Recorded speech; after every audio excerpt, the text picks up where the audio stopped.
सभी मित्रों को नमस्ते।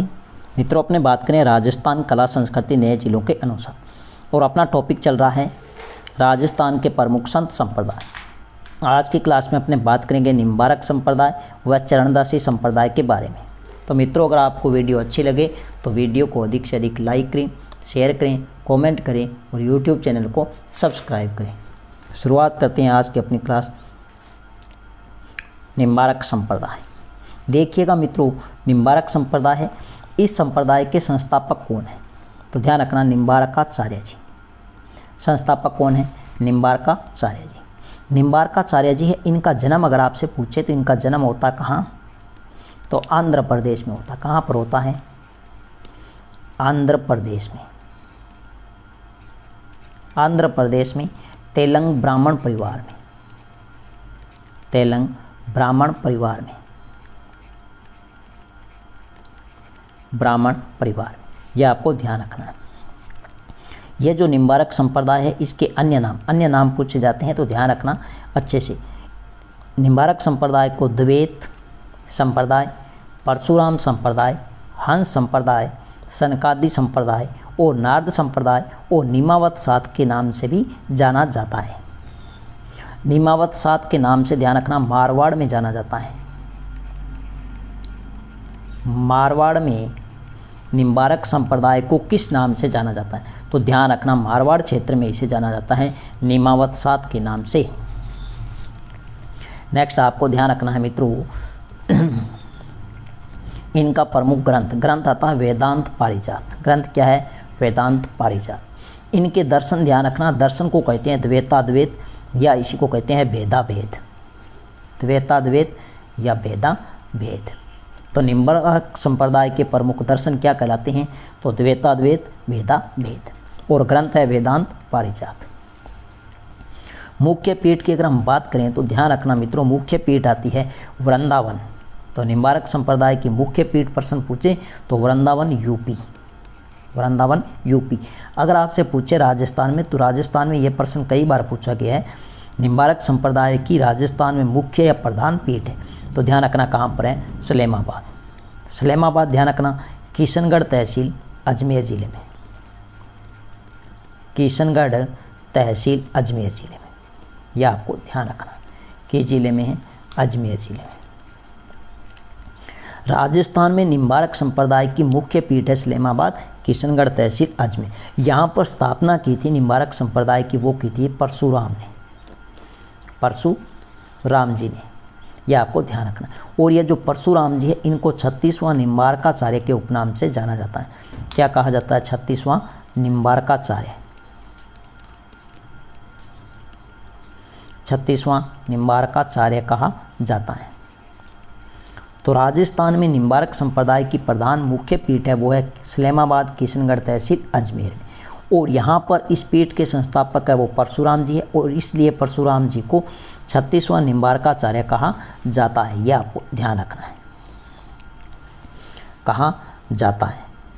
तो 36वां निम्बारकाचार्य किसे कहा जाता है? तो ध्यान रखना परशुराम को कहा जाता है। और राजस्थान में निम्बारक संप्रदाय लाने का दर्जा भी किसको जाता है? तो ध्यान रखना किसको दिया जाता है? परशुराम जी को दिया जाता है। ये जो परशुराम जी हैं, इनके प्रमुख ग्रंथ की अगर हम बात करें तो इनका ग्रंथ है परशुराम सागर। इनके नाम से इनकी एक रचना है, क्या है? परशुराम सागर। इनकी क्या है? ग्रंथ है। यह इनका क्या है? एक ग्रंथ है जिसकी रचना की गई है वो ब्रज भाषा मिश्रित राजस्थानी भाषा में। यह आपको ध्यान रखना।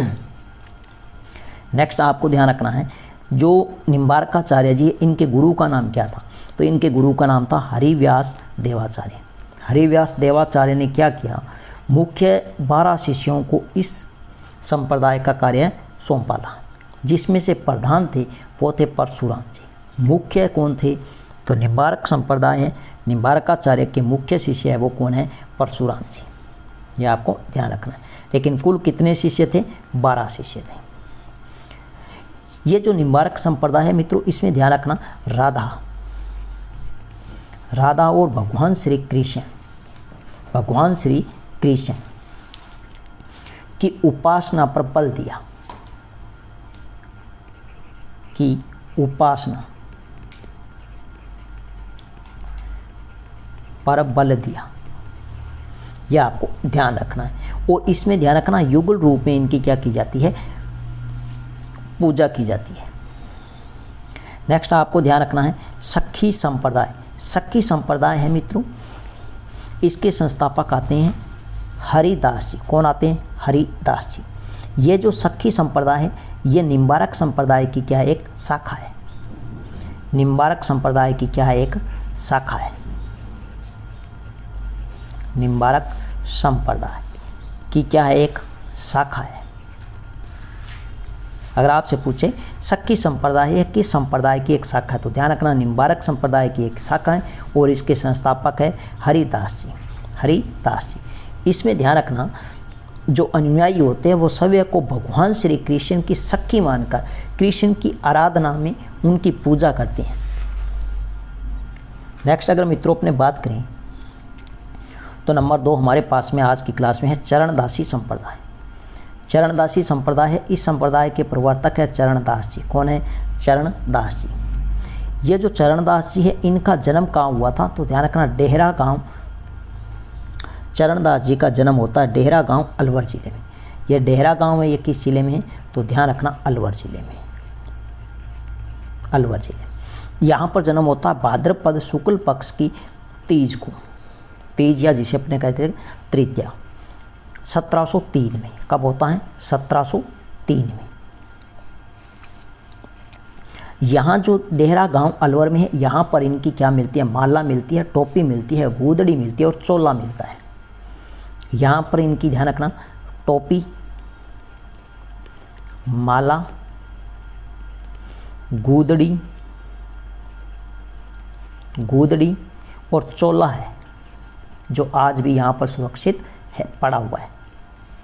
तो इनकी टोपी है, माला है, गूदड़ी और चोला है, वो सुरक्षित कहाँ देखने को मिलती हैं, तो ध्यान रखना डेहरा गांव अलवर जिले। और यहाँ पर जो मेला लगता है वो भाद्रपद शुक्ल पक्ष की तीज को यहाँ पर क्या लगता है, भव्य मेला लगता है। तो राजस्थान में इनकी मुख्य पीठ अगर आपसे पूछे तो डेहरा गांव अलवर में, यह आपको ध्यान रखना। अगर हम बात करें इनके पिता का नाम, चरणदास जी इनके पिता का नाम है मुरलीधर। मुरलीधर। और इनकी माता का नाम आता है कुंदोबाई। इनके गुरु का नाम आता है सूकदेव। गुरु का नाम क्या है? सूकदेव।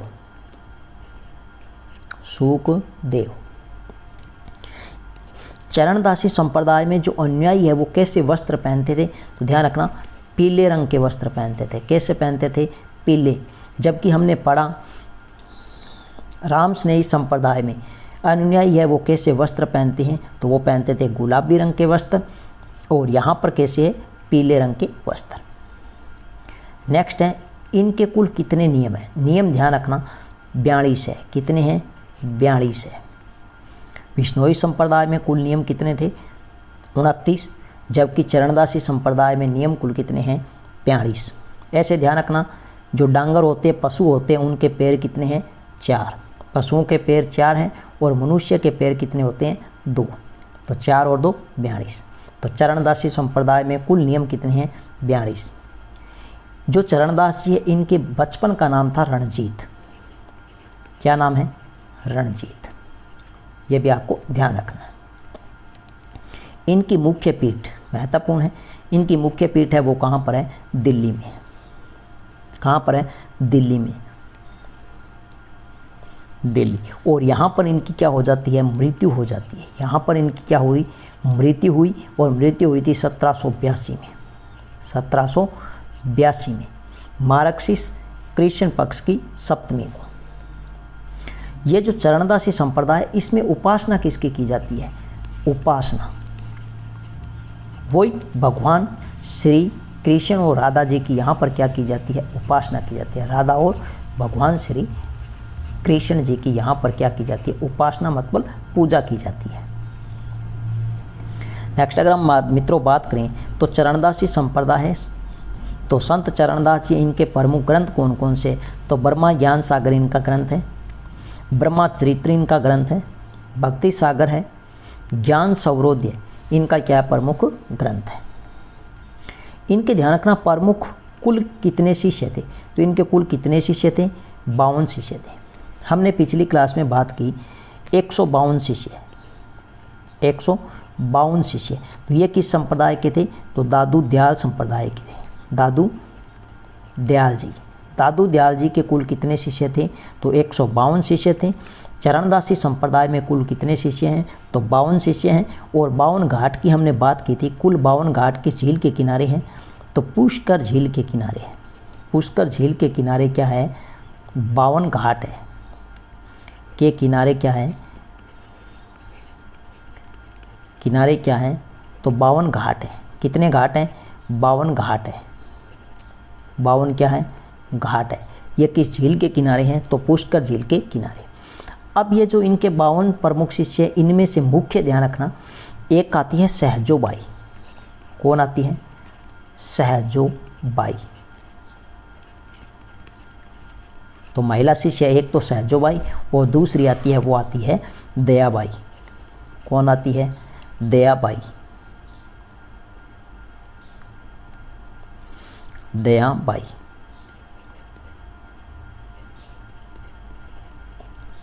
अब ध्यान रखना, जो सहजोबाई है इनकी एक रचना है सहज प्रकाश। सहज प्रकाश इनकी एक क्या है, रचना है। जबकि ये जो दयाबाई है इनकी एक रचना है दयाबोध और विनय मल्लिका। तो एक तो इनकी रचना है दयाबोध, जो पूछी नहीं जा सकती, दयाबोध। दूसरी रचना ध्यान रखना विनय मल्लिका, विनय मल्लिका, यह आपसे पूछी जा सकती है, किसकी प्रमुख रचना है। तो यह किसकी है प्रमुख रचना, तो दयाबाई की। तो मित्रों यह थी आज की अपनी छोटी सी क्लास। नेक्स्ट मिलते हैं एक नई वीडियो नए संत संप्रदाय के साथ में। तब तक के लिए धन्यवाद।